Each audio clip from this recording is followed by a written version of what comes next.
जी नमस्कार दोस्तों, आप सभी का आपके अपने परिवार आईडी एग्ज़ाम में स्वागत है। तो कैसे हैं आप सभी के सभी। उम्मीद करते हैं कि आप सभी अच्छे होंगे और आपकी तैयारी भी अच्छी चल रही होगी। तो जैसा कि आप सभी को पता है, डेली शाम को हम 6 बजे यूपी ट्रिपल एस से पीईटी का प्रैक्टिस सेट सॉल्व करते हैं। तो उसी श्रृंखला को आगे करते हुए, जो कि आज आपका प्रैक्टिस सेट नंबर 5 है और यह अरिहंत पब्लिकेशन का प्रैक्टिस सेट है, जिसको हम पार्ट बाय पार्ट डेली एक जो है प्रैक्टिस सेट सॉल्व करते हैं। और दोस्तों, आपको इस चैनल पे UP triple S C PET से संबंधित कंप्लीट तैयारी करवाई जा रही है। आपको हर सब्जेक्ट की क्लासेस अवेलेबल हैं चैनल पे, तो आप उन क्लासेस को सभी को देख सकते हैं। तो चलिए, चैनल पे आप नए हैं तो चैनल को सब्सक्राइब कर बेल आइकन को दबाएं, ताकि आगे आने वाले वीडियो के अपडेट आप तक पहुंचते रहें। तो चलिए, बिना देर गंवाते हुए शुरू करते हैं आज की क्लास को। तो आज का पहला क्वेश्चन कह रहा है दोस्तों, भारतीय पुरातत्व पर्यवेक्षण का गठन किसने किया था। तो यहाँ से आपको बताना है कि भारतीय पुरातत्व पर्यवेक्षण का गठन किसने किया था। तो फटाफट आप लोग कमेंट बॉक्स में बताइए। तो यहाँ से आपका राइट आंसर हो जाएगा, अलेक्जेंडर कनिंघम के द्वारा जो है भारतीय पुरातत्व पर्यवेक्षण का गठन किया गया था। तो राइट आंसर आपका हो जाएगा ऑप्शन नंबर ए। अगर बात करें भारतीय पुरातत्व पर्यवेक्षण किस सन में इसकी स्थापना हुई थी, तो 1861 ईस्वी में इसकी स्थापना हुई थी। तो ये भी याद रखिएगा दोस्तों। चलिए देखते हैं आगे। नेक्स्ट क्वेश्चन कह रहा है दोस्तों, मानवीय विकास के संबंध में हाल ही में खोज की गई कड़ी कौन से जीवाश्म की खोज है। तो इनमें से आपको बताना है कि राइट आंसर कौन सा हो जाएगा।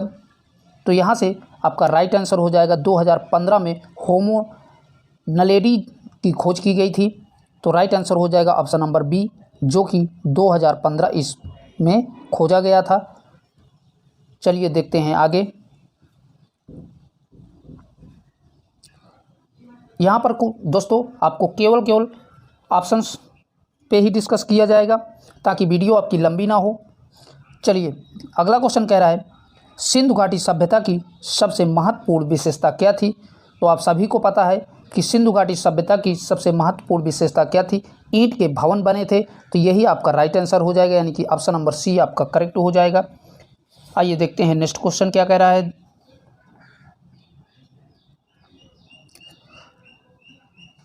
सबसे पहले पहिए किसके बने थे। तो सबसे पहले पहिए जो है आपके लकड़ी के बने थे। तो right answer option number C correct हो जाएगा। चलिए देखते हैं नेक्स्ट क्वेश्चन। नेक्स्ट क्वेश्चन कह रहा है, निम्न में से किस वेद में बीमारियों का उपचार दिया गया है। तो इन चारों में से आप बता सकते हैं कौन से वेद में जो है बीमारियों का उपचार दिया गया है। अगर बात करें दोस्तों ऑप्शन नंबर ए की, तो यही आपका राइट हो जाएगा। अथर्ववेद में जो है बीमारियों के उपचार का बताया गया है।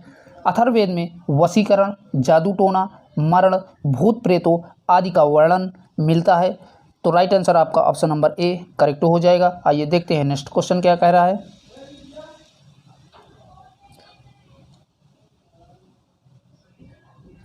नेक्स्ट क्वेश्चन कह रहा है दोस्तों, सत्यमेव जयते का अर्थ है। तो आप सभी को पता है कि सत्यमेव जयते का अर्थ क्या होता है, और ये कई एग्जामों में पूछा हुआ क्वेश्चन है। तो दोस्तों यहाँ से आपका राइट आंसर हो जाएगा ऑप्शन नंबर ए करेक्ट हो जाएगा। सत्य की ही विजय होती है, यही आपका सत्यमेव जयते का अर्थ है। चलिए देखते हैं नेक्स्ट क्वेश्चन क्या कह रहा है।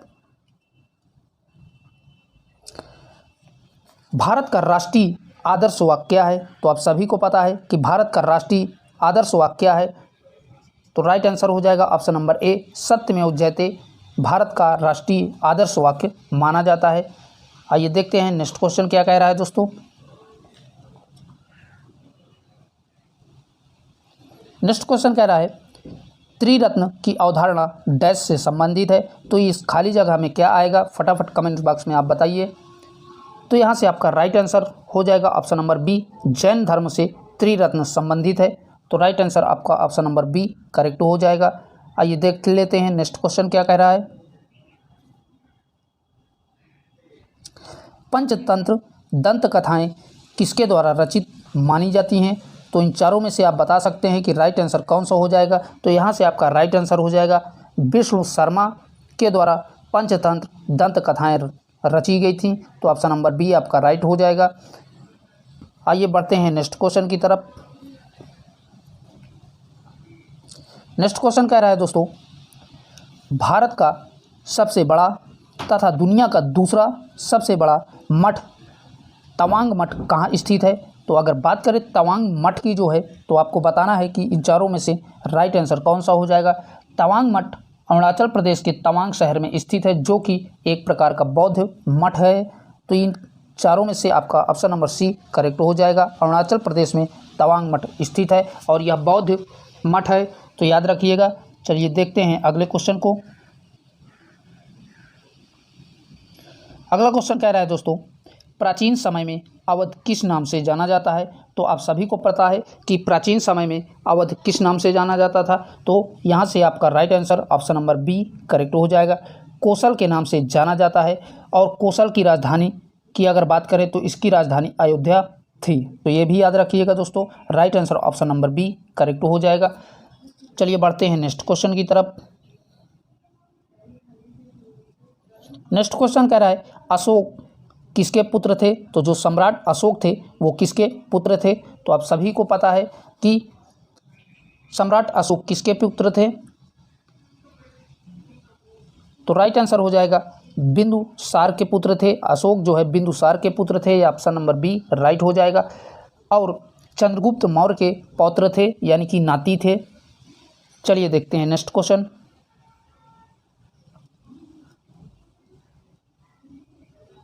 अगला क्वेश्चन कह रहा है दोस्तों, चाणक्य का एक अन्य नाम क्या था?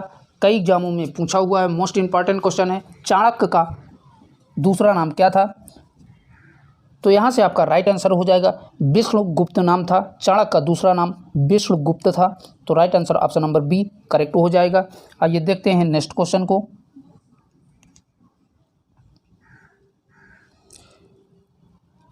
किस राजा की कहानी मुद्रा राक्षस नाटक का विषय है? तो इन चारों में से आप बता सकते हैं राइट आंसर कौन सा हो जाएगा, यानी कि कौन से राजा की कहानी मुद्रा राक्षस नाटक का विषय था। तो यहाँ से आपका राइट आंसर हो जाएगा चंद्रगुप्त मौर्य मुद्रा राक्षस नाटक का से संबंधित है। तो right answer option number D correct हो जाएगा।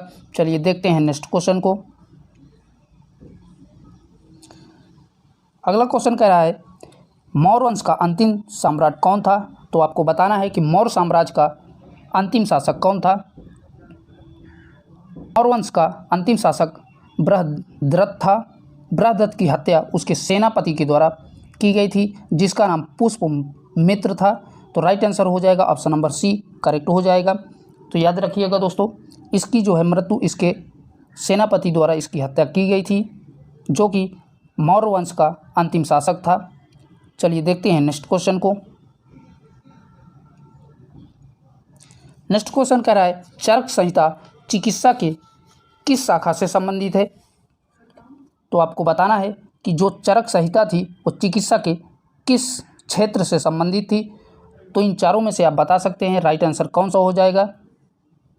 तो यहाँ से आपका ऑप्शन नंबर बी करेक्ट हो जाएगा, आयुर्वेद से संबंधित चरक संहिता थी। तो याद रखिएगा। चलिए देखते हैं अगले क्वेश्चन को। नेक्स्ट क्वेश्चन कह रहा है दोस्तों, गुप्त साम्राज्य के वास्तविक संस्थापक कौन थे? तो गुप्त साम्राज्य की स्थापना श्री गुप्त के द्वारा की गई थी। तो right answer option number C correct हो जाएगा। तो याद रखिएगा दोस्तों, गुप्त साम्राज्य के जो है स्थापना श्री गुप्त द्वारा की गई थी। चलिए देखते हैं नेक्स्ट क्वेश्चन को। अगला क्वेश्चन कह रहा है और मोस्ट इंपॉर्टेंट क्वेश्चन है, गुप्त काल के दौरान चीन के किस यात्री ने भारत का भ्रमण किया था? तो इन चारों में से बता सकते हैं कौन सा राइट ऑप्शन हो जाएगा। तो चीनी तीर्थयात्री फायान गुप्तवंशी शासक चंद्रगुप्त द्वितीय के शासनकाल में भारत आया था। तो यहाँ से आपका right answer option number B correct हो जाएगा। फायान जो है भारत आया था, और यह किस राजा के समय में आया था? तो चंद्रगुप्त द्वितीय के समय में आया था। तो ये भी याद रखिएगा। चलिए देखते हैं नेक्स्ट क्वेश्चन की तरफ। नेक्स्ट क्वेश्चन कह रहा है, पंच सिद्धांतिका बृहद संहिता और संख्या सिद्धांत के लेखक कौन हैं? तो राइट आंसर हो जाएगा ऑप्शन नंबर डी करेक्ट हो जाएगा। वारामिहिर जो है पंच सिद्धांतिका, बृहद संहिता और संख्या सिद्धांत के लेखक हैं, तो याद रखिएगा दोस्तों। चलिए देखते हैं नेक्स्ट क्वेश्चन को। अगला क्वेश्चन कह रहा है निम्न में से प्राचीन संस्कृत शब्द कोश कौन सा है। तो इन चारों में से आप बता सकते हैं राइट आंसर कौन सा हो जाएगा। तो यहाँ से आपका ऑप्शन नंबर सी राइट हो जाएगा। अमरकोश जो है आपका संस्कृत शब्द है, तो right answer option number C correct हो जाएगा। आइए देखते हैं नेक्स्ट क्वेश्चन को।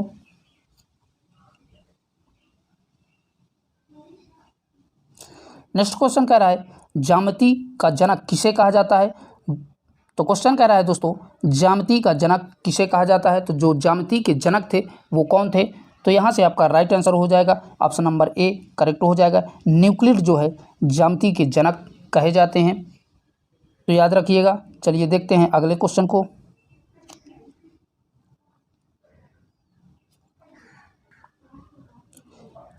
अगला क्वेश्चन कह रहा है किस चालुक्य राजा ने कन्नौज के राजा हर्ष को पराजित किया था। तो आपको बताना है कौन से चालुक्य राजा ने कन्नौज के राजा हर्ष को युद्ध में हराया था या पराजित किया था।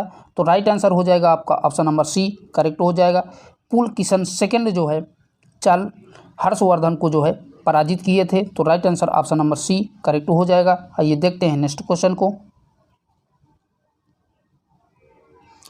नेक्स्ट क्वेश्चन कह रहा है दोस्तों राजतरंगी द्वारा किन राज्यों के राजाओं का वर्णन किया गया है।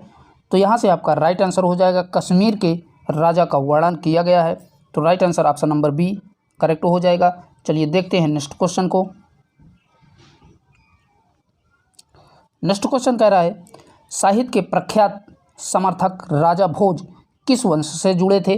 तो आपको बताना है राजा भोज जो थे वो किस वंश से संबंध रखते थे। तो राजा भोज आपका परमार वंश से संबंध रखते थे, तो राइट आंसर आपका ऑप्शन नंबर सी करेक्ट हो जाएगा। आइए देख लेते हैं नेक्स्ट क्वेश्चन को। अगला क्वेश्चन कह रहा है निम्न में से कौन सा राजवंश दक्षिण भारत में से संबंधित नहीं था।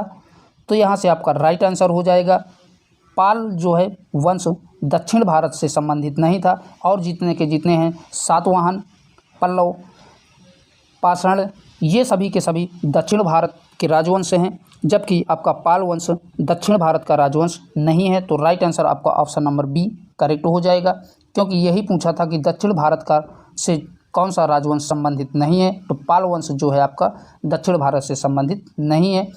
चलिए देखते हैं अगले क्वेश्चन को। नेक्स्ट क्वेश्चन कह रहा है पूर्व चोल राजाओं में से किसे सबसे महान माना जाता है। तो इनमें से आप बता सकते हैं चोल राजाओं में से सबसे महान राजा कौन थे। तो आपका ऑप्शन नंबर सी करेक्ट हो जाएगा। करिकाल जो है सबसे महान राजा चोल वंश के थे, तो राइट आंसर आपका ऑप्शन नंबर सी करेक्ट हो जाएगा। तो याद रखिएगा दोस्तों। चलिए देखते हैं नेक्स्ट क्वेश्चन को।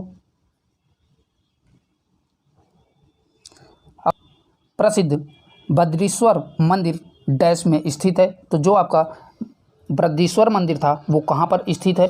तो राइट आंसर हो जाएगा तमिलनाडु में स्थित है, ऑप्शन नंबर डी करेक्ट हो जाएगा। चलिए देखते हैं नेक्स्ट क्वेश्चन को।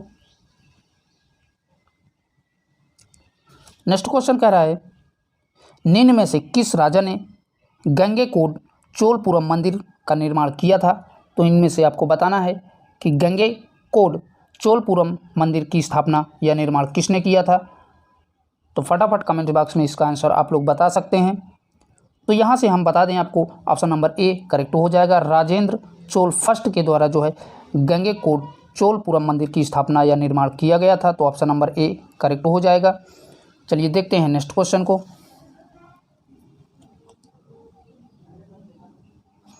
नेक्स्ट क्वेश्चन कह रहा है चोल वंश के अंतिम शासक कौन थे। तो जो चोल वंश थे उनका अंतिम शासक कौन था। तो यहाँ से आपका ऑप्शन नंबर बी करेक्ट हो जाएगा। राजेंद्र चोल थर्ड जो है आपका चोल वंश के अंतिम शासक थे, तो right answer option number B correct हो जाएगा। चलिए देखते हैं नेक्स्ट क्वेश्चन की तरफ।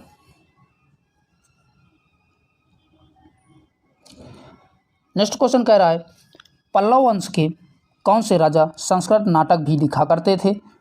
तो राइट आंसर हो जाएगा महेंद्र वर्मन फर्स्ट के द्वारा जो है संस्कृत नाटक लिखा जाता था, तो right answer option number B correct हो जाएगा। चलिए देखते हैं नेक्स्ट क्वेश्चन। अगला क्वेश्चन कह रहा है दोस्तों, भीमबेटका की गुफाएं कितनी साल पुरानी मानी जाती हैं? मोस्ट इंपॉर्टेंट क्वेश्चन है। तो भीमबेटका की गुफाएं 30,000 साल पुरानी मानी जाती हैं, तो ऑप्शन नंबर सी आपका राइट हो जाएगा, 30,000 साल। तो याद रखिएगा। चलिए देखते हैं अगले क्वेश्चन को। अगला क्वेश्चन कह रहा है दोस्तों, भीमबेटका गुफाएं कहाँ स्थित हैं? तो भीमबेटका गुफाएं कहाँ पर स्थित हैं आपको बताना है इन चारों में से। तो राइट आंसर हो जाएगा मध्य प्रदेश में भीमबेटका गुफाएं स्थित हैं। तो right answer option number B correct हो जाएगा। चलिए देखते हैं नेक्स्ट क्वेश्चन को। अगला क्वेश्चन कह रहा है, विख्यात सांची स्तूप किसने बनवाया था? तो इन चारों में से आप बता सकते हैं सांची का स्तूप किसके द्वारा बनवाया गया था? तो राइट आंसर हो जाएगा अशोक के द्वारा बनवाया गया था। तो right answer option number B correct हो जाएगा। आइए देखते हैं नेक्स्ट क्वेश्चन। अगला क्वेश्चन कह रहा है दोस्तों, बौद्ध संरचना धमे स्तूप कहाँ पर स्थित है? तो राइट आंसर हो जाएगा ऑप्शन नंबर ए करेक्ट हो जाएगा, सारनाथ में स्थित है। चलिए देखते हैं नेक्स्ट क्वेश्चन। अगला क्वेश्चन कह रहा है, बौद्ध तीर्थ स्थान दांत का मंदिर यहाँ स्थित है। तो इन चारों में से बता सकते हैं बौद्ध तीर्थ स्थान दांत का मंदिर जो है कहाँ पर स्थित है? तो यहाँ से आपका राइट आंसर हो जाएगा ऑप्शन नंबर बी, श्रीलंका में दांत का मंदिर स्थित है। तो right answer option number B correct हो जाएगा। चलिए देखते हैं अगले क्वेश्चन को।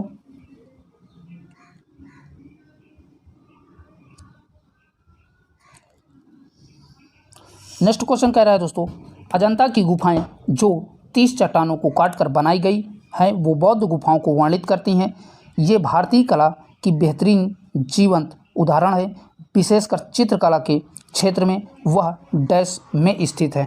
तो इन चारों में से आप बता सकते हैं अजंता की गुफाएं कहाँ पर स्थित हैं? तो राइट आंसर हो जाएगा ऑप्शन नंबर बी करेक्ट हो जाएगा, औरंगाबाद के महाराष्ट्र में स्थित हैं। चलिए देखते हैं नेक्स्ट क्वेश्चन को।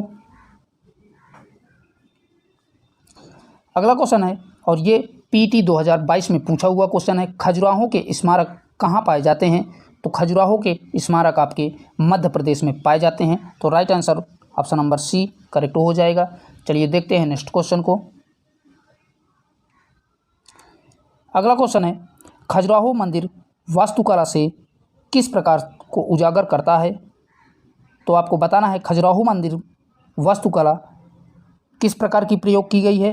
तो राइट आंसर हो जाएगा खजुराहो मंदिरों में नागर शैली का प्रयोग किया गया है। तो right answer option number D correct हो जाएगा। चलिए देखते हैं नेक्स्ट क्वेश्चन क्या कह रहा है। अगला क्वेश्चन कह रहा है दोस्तों, निम्न में से विमल शाह द्वारा निर्मित संगमरमर का मंदिर कौन सा है?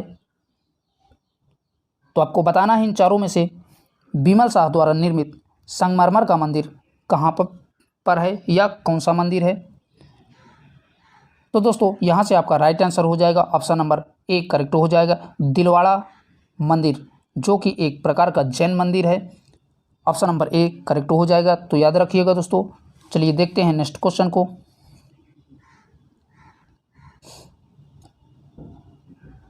अगला क्वेश्चन कह रहा है दोस्तों, कांचीपुरम स्थित कैलाशनाथ मंदिर किस वंश के शासक के दौरान बनाया गया था?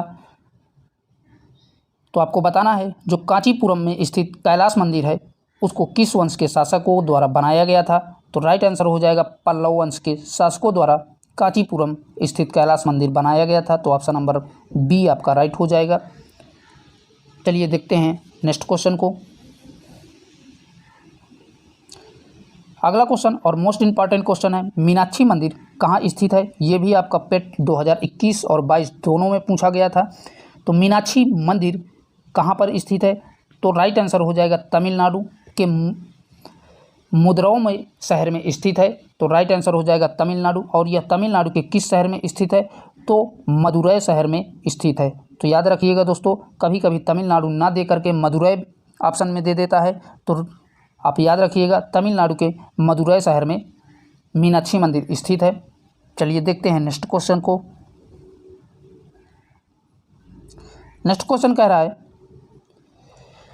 दिल्ली के अशोक स्तंभ ने वैज्ञानिकों को अचंभित कर रखा है, क्योंकि यह मौसम की सभी अनिश्चितताओं को झेलता है और उसमें ना तो जंग लगती है और ना ही वह संरक्षित होता है। वह किस धातु से बनाया हुआ है?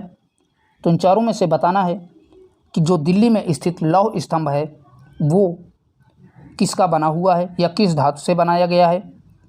तो राइट आंसर हो जाएगा ऑप्शन नंबर ए, लोहे द्वारा बनाया गया है, जिसमें ना तो जंग लगता है ना ही वो जो है संरक्षित होता है। तो राइट आंसर आपका ऑप्शन नंबर ए करेक्ट हो जाएगा। चलिए देखते हैं नेक्स्ट क्वेश्चन को।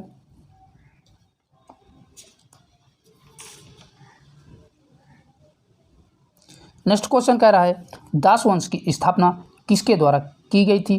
तो दास वंश की स्थापना कुतुबुद्दीन ऐबक के द्वारा की गई थी। कभी कभी क्वेश्चन इसी को घुमा करके एग्जाम में पूछता है कि गुलाम वंश का संस्थापक कौन था या गुलाम वंश की स्थापना किसने की थी? तो राइट आंसर वही आपका कुतुबुद्दीन ऐबक हो जाएगा। तो यहाँ पर आपको पूछा है कि दास वंश की स्थापना किसने की थी, तो कुतुबुद्दीन ऐबक के द्वारा दास वंश की स्थापना की गई थी। चलिए देखते हैं नेक्स्ट क्वेश्चन की तरफ। अगला क्वेश्चन है अढ़ाई दिन का झोपड़ा मस्जिद कहाँ स्थित है? तो अढ़ाई दिन का झोपड़ा मस्जिद अजमेर में स्थित है। Right answer option number B correct हो जाएगा। चलिए देखते हैं नेक्स्ट क्वेश्चन की तरफ। अगला क्वेश्चन है कुतुब मीनार जो दुनिया की सबसे ऊंची ईंटों की मीनार है, इसका निर्माण 1193 में दिल्ली सल्तनत के किस संस्थापक के आदेशों के तहत किया गया था? तो राइट आंसर हो जाएगा कुतुबुद्दीन ऐबक के आदेशों के तहत किया गया था। तो right answer option number B correct हो जाएगा। अगर इसकी कुतुब मीनार की बात करें कि इसका निर्माण किसने करवाया था, तो इसका निर्माण जो है कुतुबुद्दीन ऐबक के दामाद इल्तुतमिश के द्वारा पूर्ण करवाया गया था, क्योंकि इसके कार्यकाल में ही कुतुबुद्दीन ऐबक की चौगान खेलते समय इसकी मृत्यु हो गई थी। तो दोस्तों इसका निर्माण पूर्ण कार्य करवाया था इसके दामाद इल्तुतमिश ने, लेकिन इसको जो है बनवाने का काम कुतुबुद्दीन ऐबक के द्वारा किया गया था। तो ये सारे के सारे फैक्ट याद रखिएगा। चलिए देखते हैं नेक्स्ट क्वेश्चन को। अगला क्वेश्चन कह रहा है 13वीं सदी में बख्तियार खिलजी ने बंगाल के किस राजा को पराजित किया था? तो राइट आंसर हो जाएगा लक्ष्मण सेन को जो है बख्तियार खिलजी ने बंगाल के राजा लक्ष्मण सेन को पराजित किया था। तो right answer option number B correct हो जाएगा। चलिए देखते हैं नेक्स्ट क्वेश्चन को। अगला क्वेश्चन कह रहा है दोस्तों मोहम्मद बिन तुगलक ने दिल्ली से अपनी राजधानी किस स्थान पर बदली थी? तो मोहम्मद बिन तुगलक ने दिल्ली से अपनी राजधानी हटा करके कहाँ पर की थी? तो राइट आंसर हो जाएगा ऑप्शन नंबर ए करेक्ट हो जाएगा, दौलताबाद की थी। तो याद रखिएगा दोस्तों। चलिए देखते हैं नेक्स्ट क्वेश्चन को। नेक्स्ट क्वेश्चन है विजयनगर साम्राज्य के पहले राजा कौन थे? तो विजयनगर साम्राज्य के पहले राजा का नाम बताना है। तो राइट आंसर हो जाएगा हरिहर फर्स्ट। तो right answer option number C correct हो जाएगा। अगर आपसे पूछता है कि विजयनगर की स्थापना किसने की थी, तो हरिहर और बुक्का नामक दो भाइयों के द्वारा विजयनगर की स्थापना की गई थी। पर इस प्रश्न का आंसर आपका ऑप्शन नंबर सी करेक्ट हो जाएगा। विजय साम्राज्य के पहले राजा हरिहर फर्स्ट थे। तो याद रखिएगा। चलिए देखते हैं नेक्स्ट क्वेश्चन को। नेक्स्ट क्वेश्चन कह रहा है वर्तमान समय का डैश विजयनगर साम्राज्य का राजधानी हुआ करता था। तो विजयनगर की राजधानी कौन थी? इन चारों में से आपको बताना है। तो राइट आंसर हो जाएगा हम्पी जो है विजयनगर साम्राज्य की राजधानी हुआ करती थी। तो right answer option number A correct हो जाएगा, हम्पी। चलिए देखते हैं नेक्स्ट क्वेश्चन को। नेक्स्ट क्वेश्चन कह रहा है दोस्तों चित्तौड़गढ़ किस वंश की राजधानी थी? तो आपको बताना है इनमें से चित्तौड़गढ़ जो है किस वंश की जो है राजधानी थी। तो राइट आंसर हो जाएगा ऑप्शन नंबर बी, सिसोदिया राजवंश की चित्तौड़गढ़ राजधानी थी। तो ऑप्शन नंबर बी आपका राइट हो जाएगा। चलिए देखते हैं नेक्स्ट क्वेश्चन को। नेक्स्ट क्वेश्चन है दिल्ली में जंतर मंतर का ऐतिहासिक दृष्टि से क्या महत्व है? तो राइट आंसर हो जाएगा ऑप्शन नंबर डी, खगोलीय वेधशाला से संबंधित है या महत्व है। तो ऑप्शन नंबर डी आपका राइट हो जाएगा। तो याद रखिएगा दोस्तों दिल्ली के जंतर मंतर का ऐतिहासिक दृष्टि से खगोली वेधशाला से उसका महत्व है। चलिए देखते हैं अगले क्वेश्चन को। नेक्स्ट क्वेश्चन कह रहा है हवा महल का निर्माण किसने किया था? तो हवा महल का निर्माण किसके द्वारा किया गया था? तो राइट आंसर हो जाएगा ऑप्शन नंबर सी करेक्ट हो जाएगा। महाराजा सवाई प्रताप सिंह के द्वारा हवा महल का स्थापना की गई थी। तो right answer option number C correct हो जाएगा। तो याद रखिएगा दोस्तों। चलिए देखते हैं नेक्स्ट क्वेश्चन को। नेक्स्ट क्वेश्चन कह रहा है डैश बीजापुर के सुल्तान मोहम्मद आदिल शाह की समाधि है। तो आपको बताना है कि मोहम्मद आदिल शाह की समाधि कहाँ पर है। तो राइट आंसर हो जाएगा ऑप्शन नंबर बी करेक्ट हो जाएगा। गोल गुंबज में जो है मोहम्मद आदिल शाह की समाधि है। तो याद रखिएगा दोस्तों। तो दोस्तों आज के लिए इतना ही। वीडियो कैसी लगी? वीडियो को ज़्यादा से ज़्यादा अपने दोस्तों में शेयर करें और अभी तक चैनल को सब्सक्राइब नहीं किए हैं तो प्लीज़ उसे भी सब्सक्राइब कर लें। आपकी क्लास डेली शाम को 6 बजे होती है। तो चलिए फिर मिलेंगे, तब तक के लिए बाय बाय, टेक केयर।